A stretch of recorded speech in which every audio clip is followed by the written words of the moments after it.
వా జగనన్నవ్వా ఏమన్నా చెప్తివా? ఓపిక పట్టండి. దేవుడి దయతో మన ప్రభుత్వం వచ్చిన వెంటనే ఒక నెల తిరక్క మునిపే ₹1 కోటి రాష్ట్ర ప్రభుత్వం తరఫు నుంచి వీళ్ళకి ఇచ్చి ఆదుకుంటామని చెప్పి ఖచ్చితంగా చెప్తా ఉన్నాం. ఈ ₹1,72,00,000 మీరు ఏదైతే మాట్లాడుతూ ఉన్నారో ఆ ఎంప్లాయీస్కు రైట్ఫుల్గా వాళ్ళకి రావాలి. ఇక 1.72 crores ఇంకొకటి నువ్వు ఇచ్చేది ఏందయ్యా బోడీ? ఇదే విశాఖపట్నంలో పాలిమర్స్లో అప్పట్లో కూడా ఒక దుర్ఘటన జరిగి 14 మంది అప్పట్లో చనిపోయిన ఘటన జరిగితే రాష్ట్ర ప్రభుత్వం ఎలా స్పందించింది?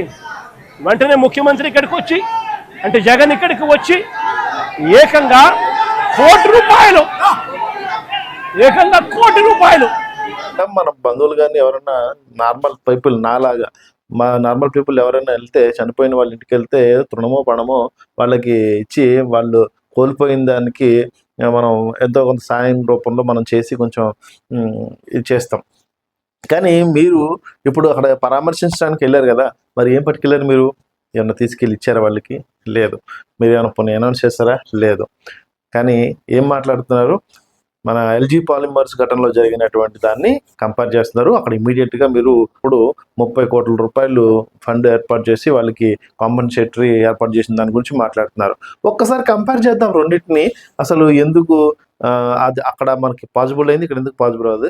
ఇక్కడ ఎంప్లాయీస్కి జరిగింది ఇన్సైడ్ ఎంప్లాయీస్. ఇక్కడ 8 మంది చనిపోయారు. ఎవరైతే చనిపోయారో వాళ్ళు inside employees, steel plant employees అక్కడ జరిగిన ఒక ప్రమాదంలో చనిపోయారు.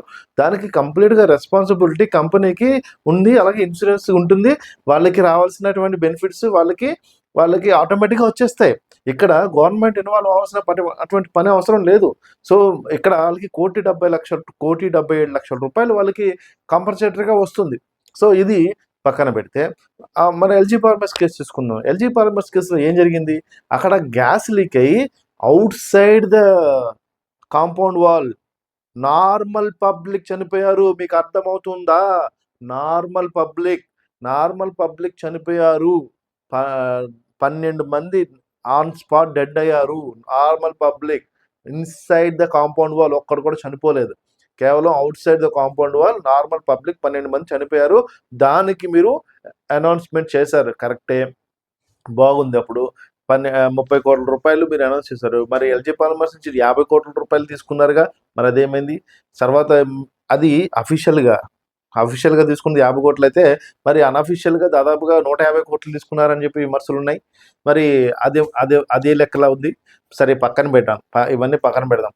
మరి ఇప్పుడు ఆల్రెడీ అక్కడ ఆన్ స్పాట్ చచ్చిపోయినటువంటి 12 మందికి మీరు బెనిఫిట్ చేశారు కదా, ₹1,00,00,000 చొప్పున ఇచ్చారు కదా. సో మరి తర్వాత 4-5 రోజుల తర్వాత ఆ ఎఫెక్ట్స్ చనిపోయినటువంటి మరో 2కి ఎందుకు ఇవ్వలేకపోయారు? తర్వాత ఆ రోజు అనౌన్స్మెంట్ చేసిన వాటిల్లో ఎస్పెషల్గా ఒక హాస్పిటల్ మీకోసం ఏర్పాటు చేస్తామని చెప్పారు కదా, దాని సంగతి ఎందుకు వదిలేశారు? తర్వాత వాళ్ళకి లైఫ్ లాంగ్ మెడికల్ ట్రీట్మెంట్ కోసం ఫండ్స్ ఏర్పాటు చేస్తామన్నారు కదా, దాన్ని ఎందుకు వదిలేశారు? సో ఇవన్నీ మీరు చేసినటువంటి నాన్ సెన్స్లే. మరి ఇప్పుడు అదేదో పెద్ద గొప్ప ఘనకార్యమైనట్టు, అక్కడ మీరు చేసింది ఏదో పెద్ద ఇదైనట్టు, ఇక్కడ వీళ్ళకి చేయలేదన్నట్టుగా దీన్ని ప్రొజెక్ట్ చేస్తూ, మళ్ళీ మీరు అధికారంలోకి వస్తే వీళ్ళకి కూడా ₹1,00,00,000 ఇస్తామని చెప్పేసి హామీ ఇస్తూ, ఎందుకు ఇలాంటి రాజకీయాలు? ఇలాంటి సందర్భాల్లోనా రాజకీయాలు చేసేది? ఇది మీ రాజకీయ ప్రస్థానం మీ నాన్నగారు చనిపోయినప్పుడు మొదలైంది. మీ నాన్నగారు చనిపోయి మీ నాన్నగారు శవం ఇంటికి రాకముందే మీరు ఈ శవరాజకీయం మొదలెట్టారు. ఇప్పటికీ మీ ఆ శవరాజకీయాలు ఆపట్లేదు. సో ఇలా ఒకసారి నమ్మే గొర్రెలైనా ఎవరైనా సరే ఒక్కసారి నమ్ముతారు, రెండు సార్లు నమ్ముతారు.